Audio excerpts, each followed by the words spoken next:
The key in my mailbox had my wife's initials and a stranger's perfume. The envelope was black and soft, the kind of paper that makes you slow down. Someone had traced a copper C on the front, just that one letter, clean and sure. Inside was a hotel key card with a tiny sticker, PALOMAR 1413. No note, no explanation, only the faintest thread of scent, something floral with an edge like citrus bitten in half. It didn't smell like my wife's perfume. Camille wears something warm and quiet, a fragrance that sits close to the skin and makes you lean in. This was bolder, like it expected to be noticed. I told myself a dozen harmless stories, someone's mix-up, a marketing gimmick, a mistake from the concierge desk. But the copper C made it personal, and the perfume made it intimate. I left the envelope on the kitchen counter and watched it while I made coffee I didn't drink.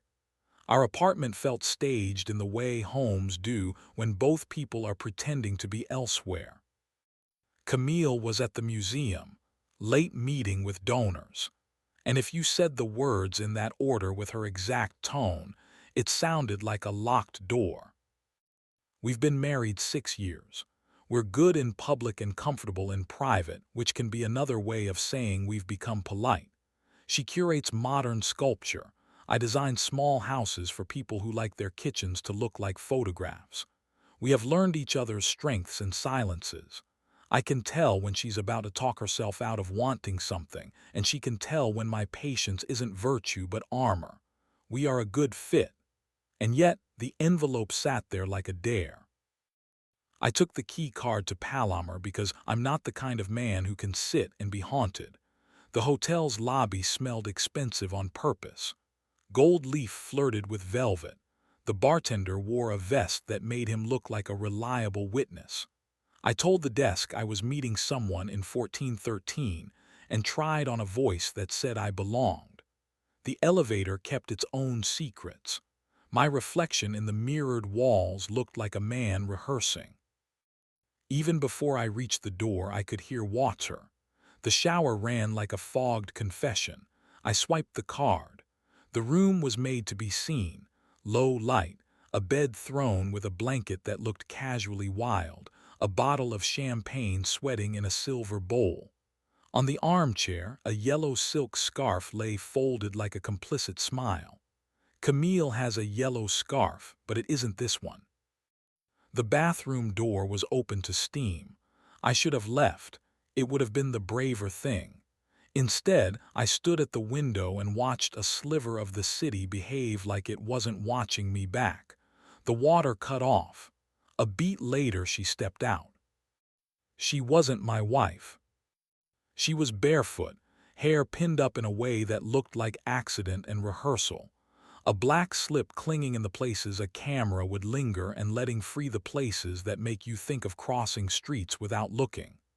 She saw me, stilled, and then smiled with pure theater, all restraint and challenge. "You're early," she said, and her voice did that thing clever voices do. It made me want to answer honestly. "I'm not who you think," I said. "I found a key in my mailbox." I held up the copper C as if it were a badge and not a bruise. I thought. I didn't know how to finish the sentence without telling a stranger too much about my marriage. The woman's mouth curved. "You thought I was Camille," she said, and made my wife's name sound like a dare. She walked past me to the window, close enough that my knuckles brushed silk. She smelled like the envelope. "You're Daniel," she added, eyes on my face as if cross-referencing a mental file. "She told me about your forearms." Heat crawled up my neck, some mix of anger, embarrassment, and a kind of reluctant pride. "Who are you?" "Naomi," she said. "A friend. Don't worry, she didn't send me here to ambush you. She doesn't know I found the key first." A peculiar relief prickled and then collapsed. She made this reservation. "She's been meeting someone here," Naomi said plainly. "A man who has a wallet like a thesis and opinions about sculpture that sound like Wikipedia." I told her she was being obvious. When the key arrived, I wanted to see how obvious. She gave me a sidelong look that felt like being measured and invited both. And I wanted to meet the man she married. I tried to arrange my face into something nobler than what I was feeling. You hauled me into a hotel room and then put on. I gestured at the slip, stopped my hand, started again. I'm not sure what this is. It's a doorway, she said. You can walk in, which means telling the truth, or you can walk out and keep pretending. I prefer doorways to stages. The echo of something familiar rang inside me. I thought of the way Camille hovers in thresholds, how she likes to stand in kitchens at gatherings with one hand on the frame, looking like a painting about to step down. I had the ugliest possible thought, that this was some kind of test. If I stayed, I failed. If I left, I lived the rest of my life wanting to know what had been said in a room that had my wife's initial on the envelope and someone else's perfume on the air.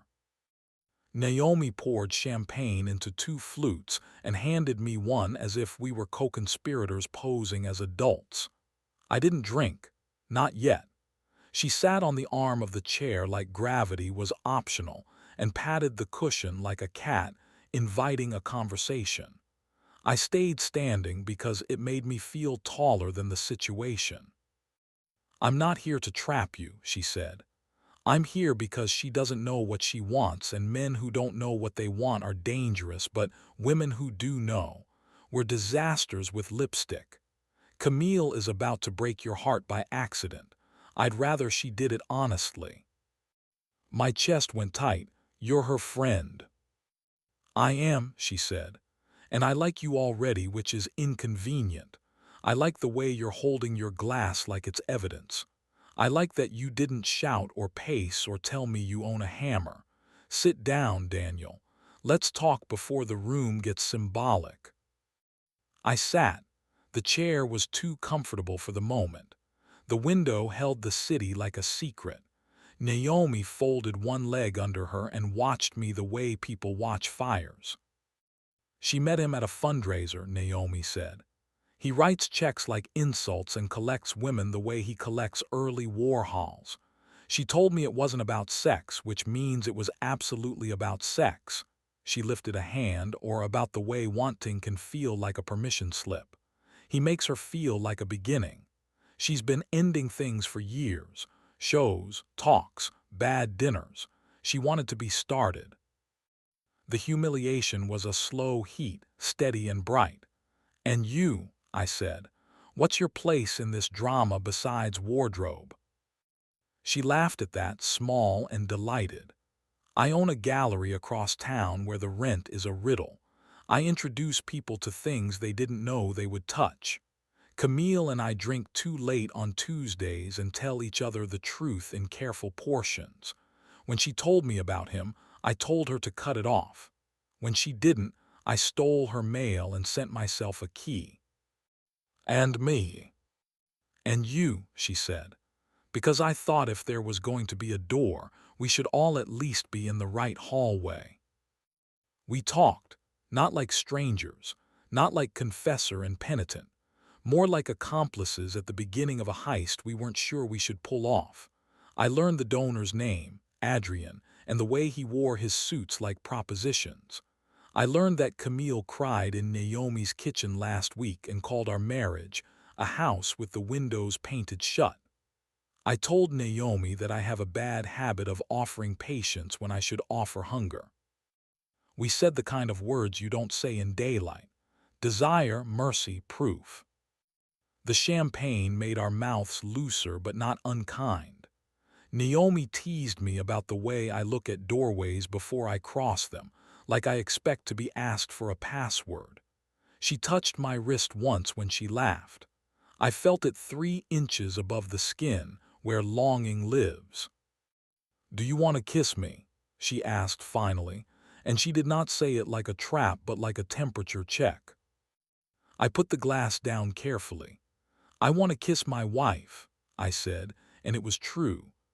I want to smell our soap on her neck and taste the coffee we share and ask her why this hotel room has my initials all over the air. Naomi nodded, something like approval slipping across her features. Good, she said. Then let's make it easier to tell the truth.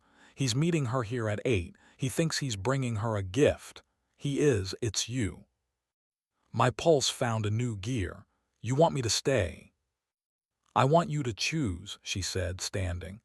But since you asked, stay and stand where she can see you when she opens the door. Don't accuse like a prosecutor. Ask like a man who still wants to be chosen. If she picks him, you'll know. If she picks you, you'll know it for real. And you, I asked. I'll be in the bar, she said, eyes glinting. Getting the kind of drink that makes it look like I'm not listening. If you come down alone, I'll buy you another and flirt with you until the ache is a manageable size. If you come down with her hand in yours, I'll send you home with mercy in a to-go cup. She moved past me toward the door, a brush of silk and scent, a suggestion. I caught myself staring at the line of her shoulder, the small mark near her collarbone that looked like ink or maybe a bite. She saw where my eyes went and smiled as if to say we are bodies, not just promises. Naomi, I said because some sentences require witnesses. Thank you. You're welcome, she said. For what, we'll find out. She left. I stood alone in a room that had been dressed for theater. I walked it like a stagehand. I opened the closet, adjusted the curtain, set my glass where it would suggest patience. I texted Camille, "Are you still at the museum?"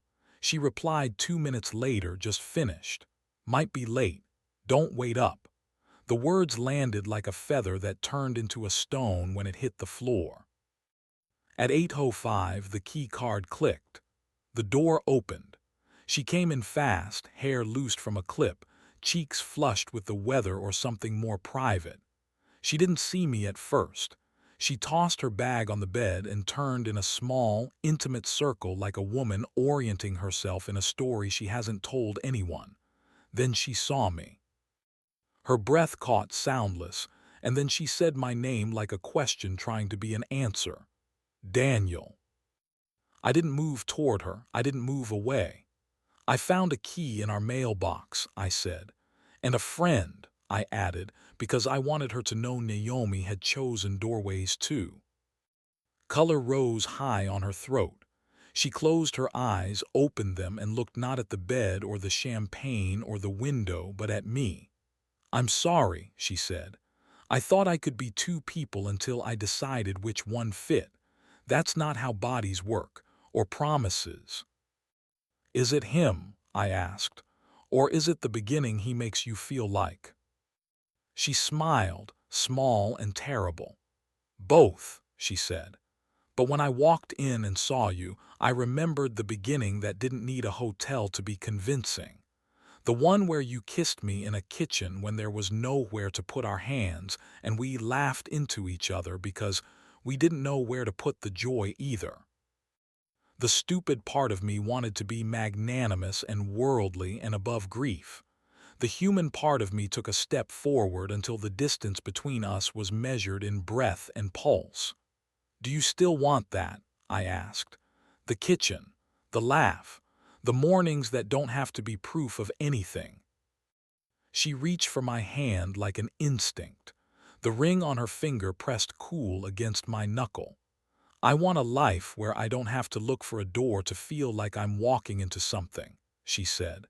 "And I want it with you if you're as brave as you look right now." We did not touch like a movie. I put my hands on her shoulders, honest and steady, and she leaned her forehead to mine. We stood there with the city watching from a respectful distance. When she kissed me, it was not performance or apology. It was a remembering. It was a promise phrased as breath. If the room had eyes, it could only say that a man and a woman stood very close and came back to themselves without asking the world to applaud.